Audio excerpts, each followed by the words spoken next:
teachings in A Course in Miracles that have stayed with me for years. That forgiveness is the key to happiness, and that forgiveness sets us free. And I do believe that, but for a long time, I couldn't understand why trying to forgive someone sometimes didn't take. It felt halfway there, and I didn't actually feel free. Maybe you've had that experience too, where you say, I forgive them, and you genuinely want to forgive, and you know that the feeling in your body, that resentment hurts you more than anyone else, and yet your body still tightens and you still brace. You still feel fear and grief and anger, and it hurts. We're taught that being spiritually inclined or being compassionate and kind means being able to forgive, to see each one as an expression of the divine. So I know for myself, when I wasn't able to do that, when I haven't been able to do that, it felt like a failure. And I would ask myself, how do I do this in a way that's real, and complete and embodied?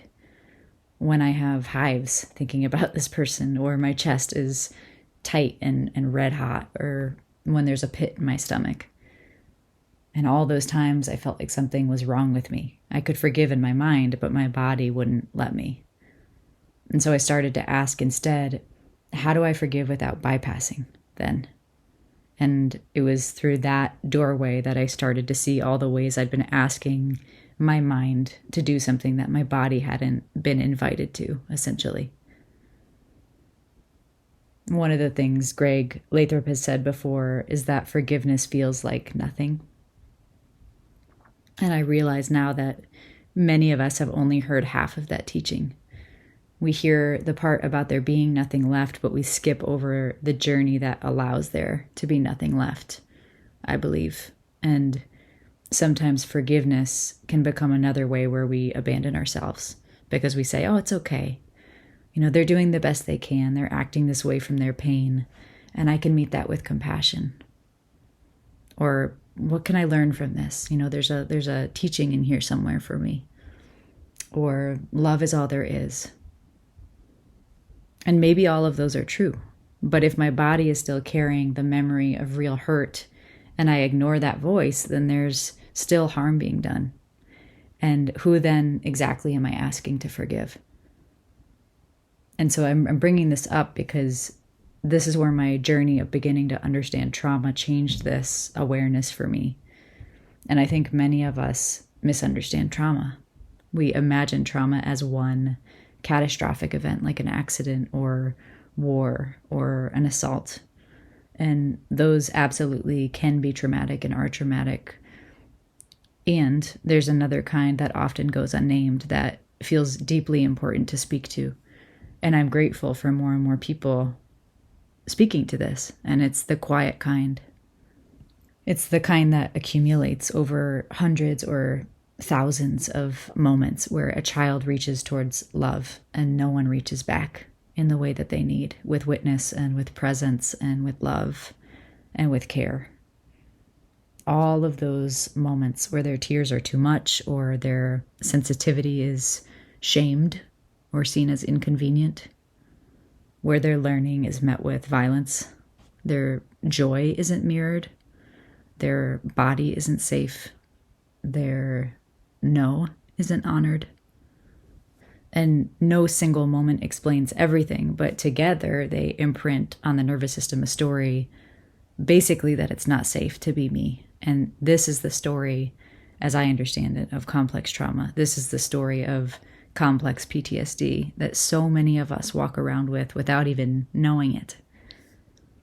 And I often think of how a baby enters this world already worthy, already sacred, already beautiful and enough, just as they are, born innocent and so deserving of being loved and tended to with reverence and care, of having their goodness reflected to them, their belonging, their safety, their worthiness.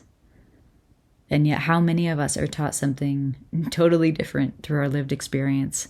And not because those who raised us are monsters, but often because they carried stories that have never been healed either. and their parents inherited them from someone else, and generation after generation, and until here we are. We arrive here as a child in an environment where so much was really not okay. And perhaps that was physical unsafety in the home or at church or at school, through violence or neglect or sexual abuse, the myriad ways the body becomes unsafe. In obvious or subtle ways, the imprint of that violation and harm that still impacts the body. And then there's that insidious emotional abuse that is even less talked about somehow, a child feeling responsible for their parents' well-being and emotions, or love and affection never being expressed, maybe, or being withdrawn if a kid acts a certain way. The continual dismissing or denying a child's experience or perceptions, leading them to doubt their own experience. The way boundaries are ignored or violated, the way approval is tied to achievement or obedience, and just the subtle guilt and shame and comparison, and all the ways that these can be insidious or go unnoticed or viewed as normal or just the way it is, and the way people will pretend everything is fine. But what happened is the little one learned that their safety depends on predicting another's emotional state, and learned to ask, what do others need and feel so I can feel safe, instead of what do I need and feel? Because being just me, being ourselves, often meant conflict or abandonment or rejection or getting hurt physically.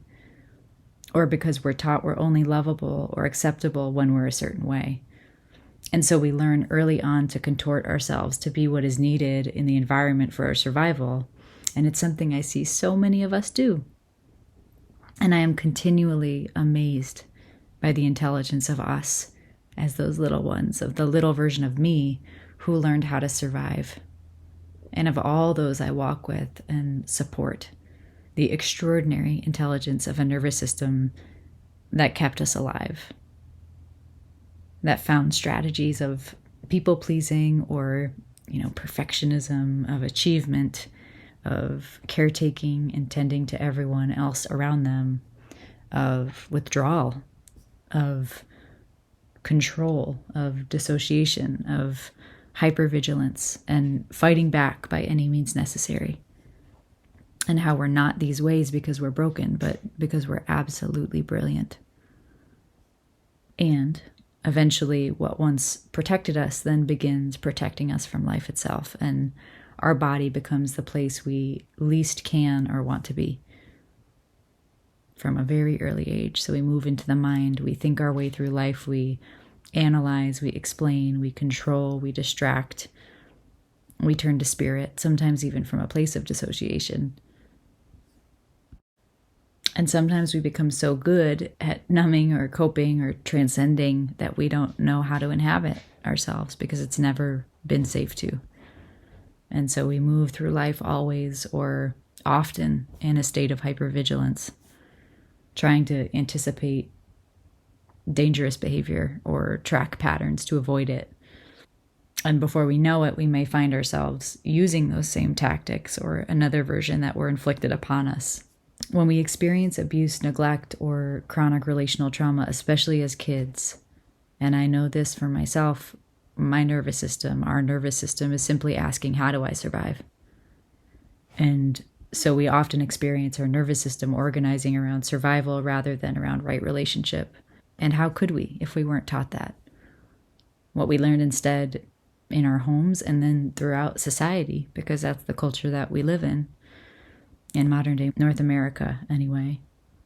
We learned instead how to fight to survive, to try to prevent helplessness and vulnerability and being hurt again. Or we learned how to freeze, to try to disappear or be still enough to not feel the pain, to numb, to disconnect, to self-protect, to survive.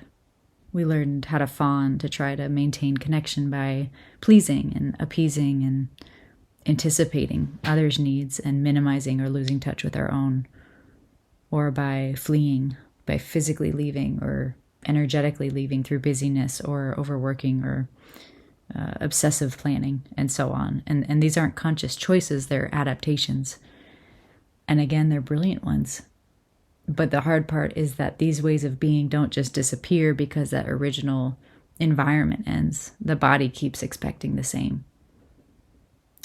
And we continue to try to manipulate our environment or others to stay safe, apologizing for doing nothing wrong, feeling responsible for how everyone around us feels, feeling guilty for having boundaries, reading a room like nobody's business, and mistaking exhaustion for love or self-abandonment for kindness, constantly trying to reduce uncertainty to create safety through control, hyper-independence, codependence, perfectionism, micromanaging, not apologizing or accepting any accountability because it was never safe to, despite our actions and their impact. This need to always be right or, violating others' boundaries for perceived power, using guilt ourselves, gaslighting, trying to control how others perceive us to be, maybe reaching for control through sex or sexual energy, or maybe through physical dominance. On and on. I could go on and on. But often without realizing it, my point is we have recreated the very dynamics we once lived inside. And not because we want to be hurt or to hurt others deep down, but because the nervous system often chooses what is familiar, not necessarily what is healthy. Because familiar once meant survivable. And then there's also the pendulum swing to the exact opposite from that space of so badly not wanting to do what was once done to us. I have seen myself in so many of these patterns without even recognizing it. They have been so deeply ingrained and hidden in my being for so long.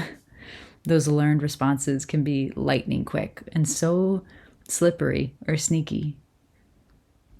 And it wasn't until I began learning about developmental trauma and then complex trauma that I began to see and understand these things. And it's taken years to continue doing that work with my mentor. I'm still doing that work with her, but I wanted to give gratitude to her and what I've learned from her, especially through this long and ongoing journey of accepting that my way of functioning and much of my personality even was basically formed from these adaptations of survival.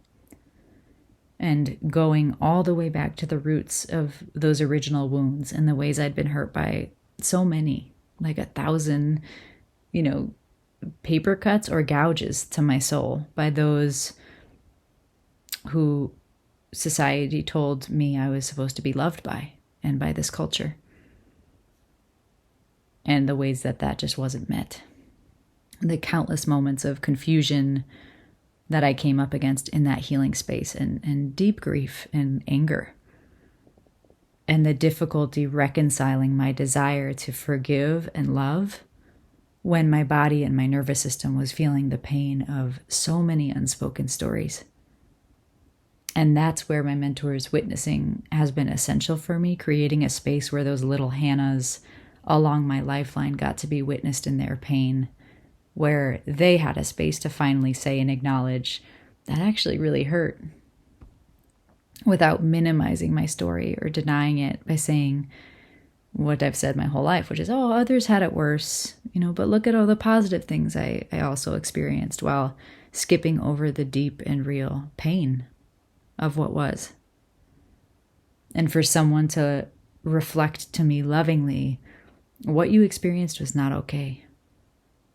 To be told finally that those little ones within me are and have been worthy and good and loved just as they are. And that they're not alone now. And that I deserved better. And that we all do. And to experience, for one of the first times ever, someone, which has turned into someones and multiple people in my life, sticking with me regardless of my shadow. That feeling of when I'd project onto her, when I'd fight back, or when I'd try to manipulate without even knowing it, or to hide or freeze, she was consistently there walking with me and holding me accountable with love, including a healthy dose of nope. You got to look at these things. You got to go take care of these things. But while you do, I'll be here. I'll be here by the fire when you're ready. until eventually I started to believe that for myself, that I was worth that support, that I was loved, both in the expression of my kindness as well as the parts of me that fought like hell in any ways they knew how, to hide or to fight back or try to please, until I began to find enough ground in that process to love myself, to offer that love to myself, to do that for myself, to build enough capacity and spaciousness in my system to be with myself while I was in those underworld spaces and doing that shadow work. It was through that healing and soul retrieval work that I began to reclaim and realign those fragmented parts of my soul and my body and my mind, bit by bit, until my body became a safe enough space to actually be again and to feel and to understand what happened. And it never made what happened in the past okay. All the time in my life when my body or my heart were violated or disrespected, going back to, conception or infancy. But having the witnessing and the love and reparative experience of sustained connection and care allowed my body to know what was possible, because the original wound was forged in connection. And so the healing must also take place in connection, as far as I've come to understand it. And I learned to give back the accountability to those who burdened me in ways that were never mine to carry. Those who took from me physically or sexually or energetically, spiritually or otherwise, including the systems I functioned in, like healthcare, along the way, that militant and abusive culture at large that functions in our society through oppression and dominance and power and control instead of respect and reciprocity. I learned ways of releasing what wasn't mine all along, and ways to claim what was always mine that I never had before. And from doing that, those parts of me that have lived my whole life fawning in an attempt to feel safe and validated and accepted or chosen, seeing how, those kept me alive. And also, that's a form of manipulation too. And slowly, some of those began to instead shift to a sense of sovereignty that had been waiting for me to know and claim it all along as well. And then other parts of me that had learned to fight emotionally, that learned to try to be perfect at all costs, to meet some standard of achievement and performance, that learned to survive by needing to be right or being defensive or judgmental, minimizing others' experiences. I had to sit with those too, to see how much those come from wanting to control to be safe as well. And the ways I wielded my power or privilege or sexuality in the ways that I could in the past to try to be safe. And to sit with all the ways I was getting something from those patterns as well at the expense of others, whether I intended to or not, including the ways I was benefiting from the impact of power and control of others collectively or culturally, or the impact on the earth. Really, really deeply acknowledging that this goes beyond personal healing and into ancestral healing. And that, to me, I believe this is foundational for reparation work. Working with the ways my ancestors have harmed and the ways they've been harmed, the ways they've harmed the earth, the ways I've harmed the earth, and the many ways for countless people that this hasn't been acknowledged yet. This still hasn't been metabolized. That is a hard space to sit in, and is one of the more important things I've ever done. Because through that process, I recognized all the ways I've been wielding abuse tactics too, while pointing to others and saying, no, it's them. Even if some of mine were under the guise of politeness or niceness, I had to look at that underbelly of all the places I had been inauthentic or dishonest or deceitful or coercive as a means of trying to feel safe and to be in control. And parts of me were completely unaware and unconscious of that, and some parts way deep down were aware.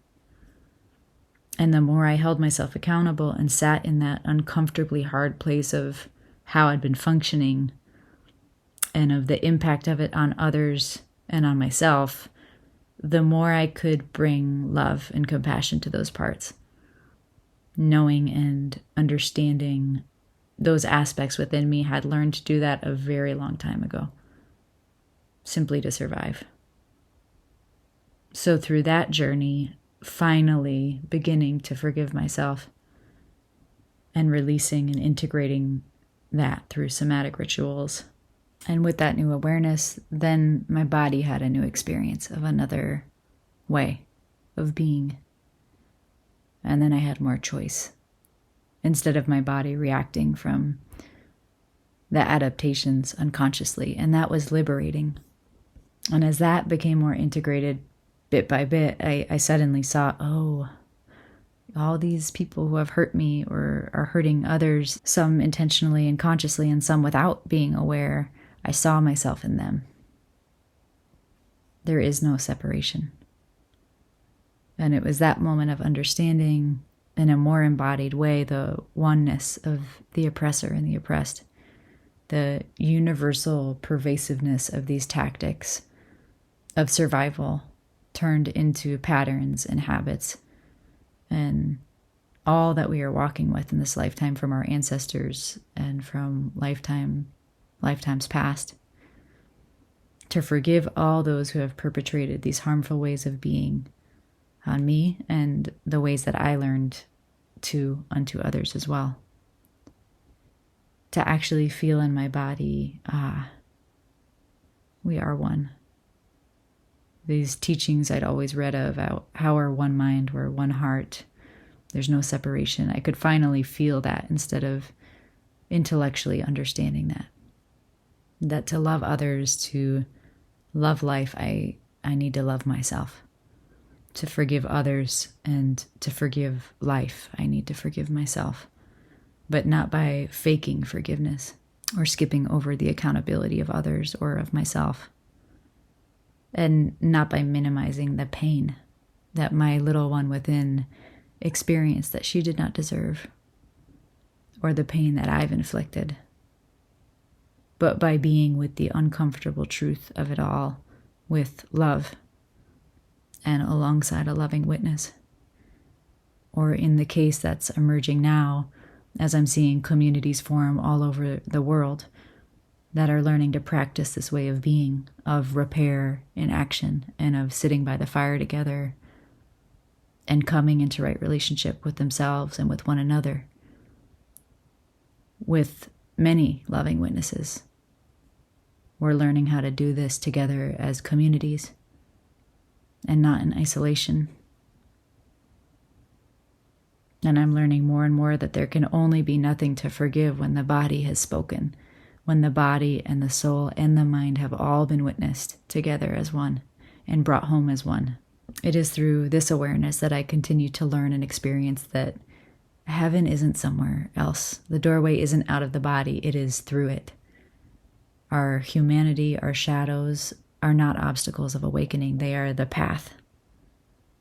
I believe personally, heaven is where those two meet, where the body, the soma, the earth, where that meets our divinity, the formless, the cosmos. Not by denying one or the other, but by seeing their interconnectedness. The body remembering its divinity and sacredness, and the soul remembering the body and the memory and story of the body. To me, that's integration. And that's healing. That's been my experience. And our trauma that lives in our bodies hands each of us the roadmap that we need to freedom, the memories that are waiting to be loved and witnessed and brought home to ourselves, to one another, to this earth, to remember the sacredness within and within all of life. Those memories that are waiting to be loved and witnessed and brought home within ourselves, within our relationships to one another, to this earth, to remember the sacredness within and within all of life. I just find that to be so miraculous that we have what we need when we turn within and when we can be held alongside one another. What's possible?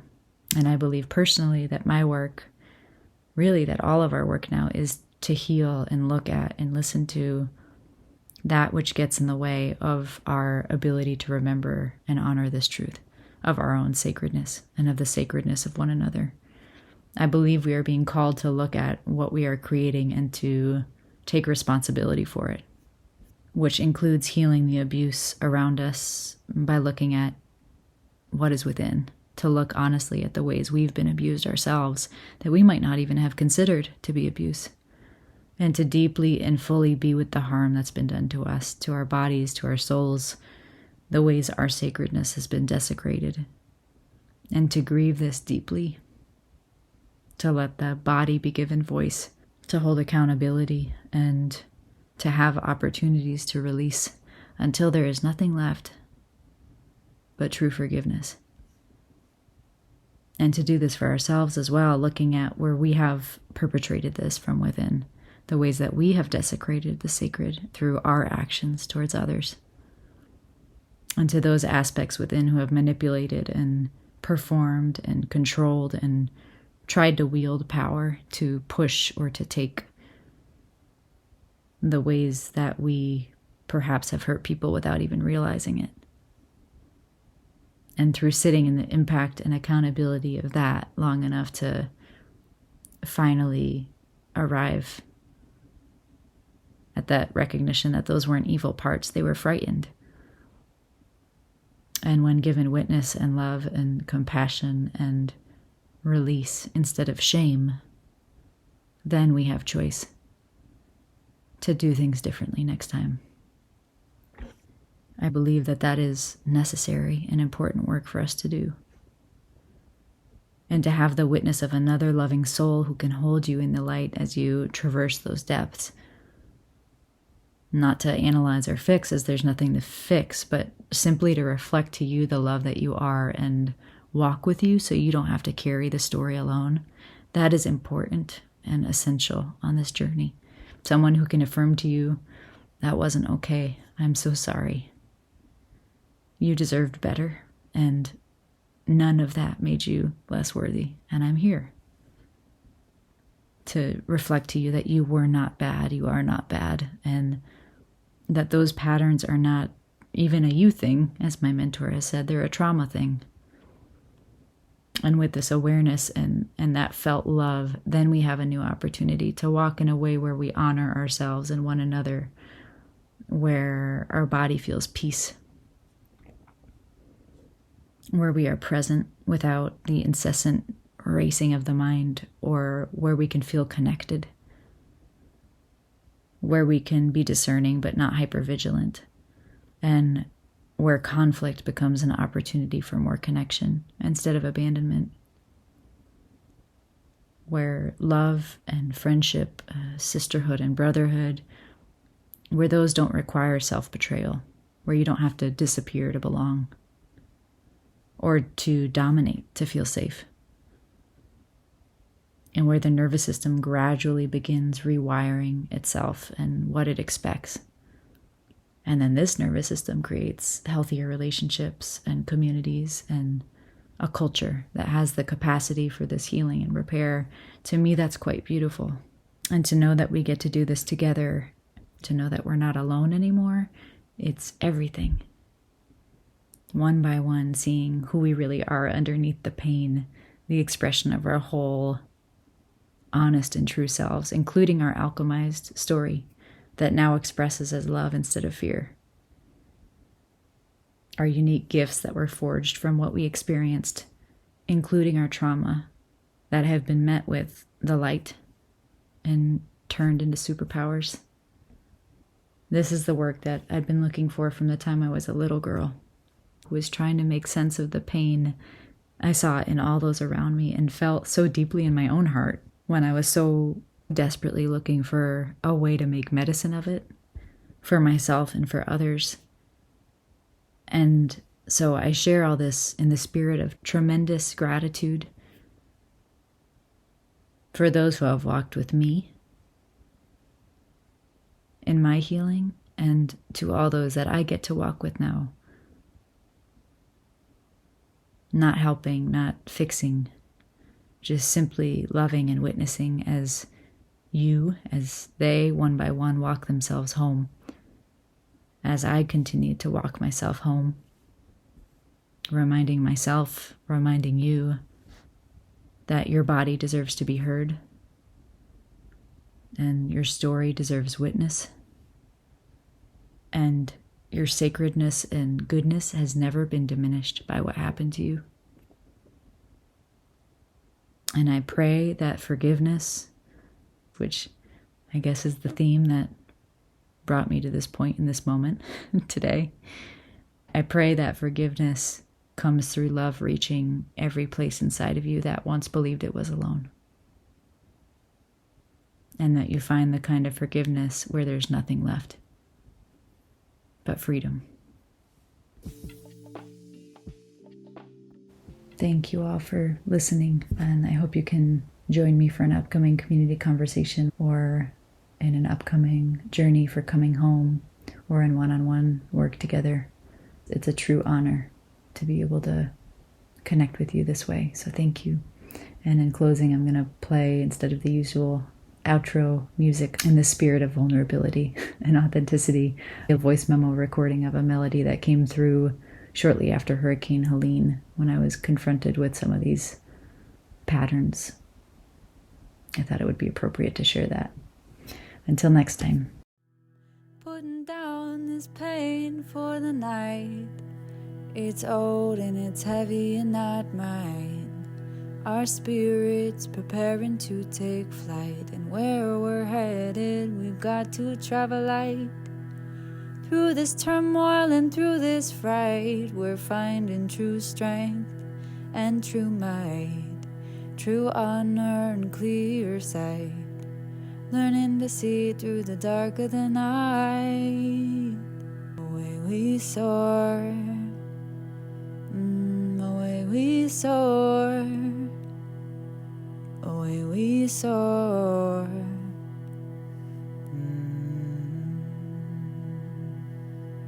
Let your soul fly, let that fear die.